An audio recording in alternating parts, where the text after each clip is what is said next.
My mom would be at all my sporting events.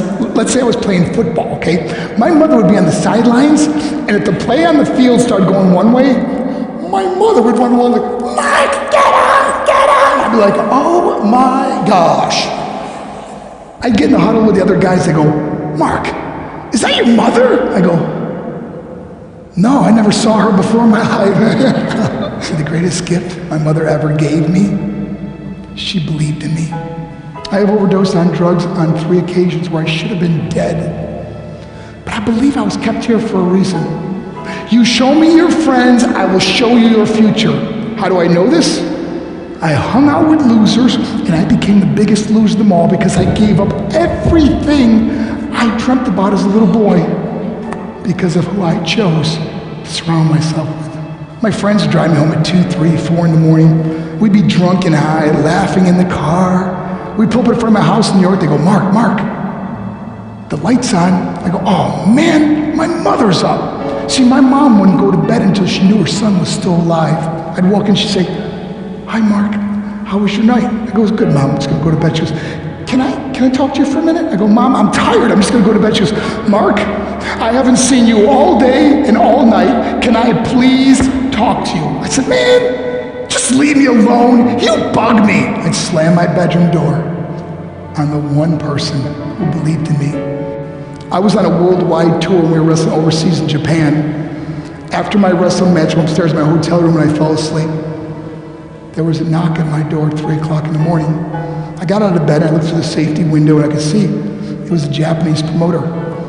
So I opened the door and he said, Mark, you need to call home. There's been an emergency. I went and got on the hotel room phone. I called back to the United States and said, hey, what's going on? They said, Mark, I don't know how to tell you this. I said, just tell me what happened. All of a sudden they started crying. They go, Mark, I can't tell you. I said, just say it. They said, Mark, your mother died. I just threw the phone down. I ran out of my hotel room. I took the elevator to the lobby, and when the doors opened up, I just ran out into the street. I mean, there was no cars, there was no people. It was 3 o'clock in the morning. And I walked down the middle of a street in Hiroshima, Japan, and I remember looking up and just saying, Mom, I am so sorry. I flew home for her funeral, and I was so nervous to walk up to her casket, so I just stood way in the back. And I kept looking from a distance, and I kept thinking to myself, Mom, please wake up. Please get up. And then I finally got the nerve to walk up to her. And as I got closer, I could see my mom for the first time. I mean, she was so beautiful. She was dressed in white. I mean, she looked like an angel. And I just stood over and I said, Mom, you are my hero. Everything I am, everything I hope to be was because of you. You loved me so much, you gave me a life. You're the only one that ever believed in me. How did I repair? By getting drunk, by getting high, by getting stupid, by hanging out with losers? For what? All she ever wanted to do was talk to me. I wish I could talk to you now, Mom. I wish you could see what I'm doing. Why couldn't I have been a better son? We are defined by our choices.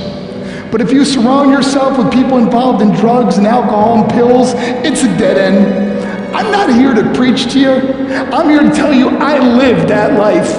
It leads to broken hearts, broken relationships, broken dreams, and death. For what? To get high? If you have a mother or a father, when you go home, tell them how much you love them. See, my whole life was about being rich and famous. I had to be a millionaire. I had to win the race. I had to win the race at the expense of my marriage, my family, my friends. For what? To be all alone in the world? I learned what is truly important, and that is how precious this gift of life is, and our families, and how quickly it can be taken away. See, I no longer live in time, I live in moments. See, it's not what's in your pocket that matters. It's what's in your heart that truly matters. Love Love is just a word until somebody comes along and gives it meaning. You're the meaning.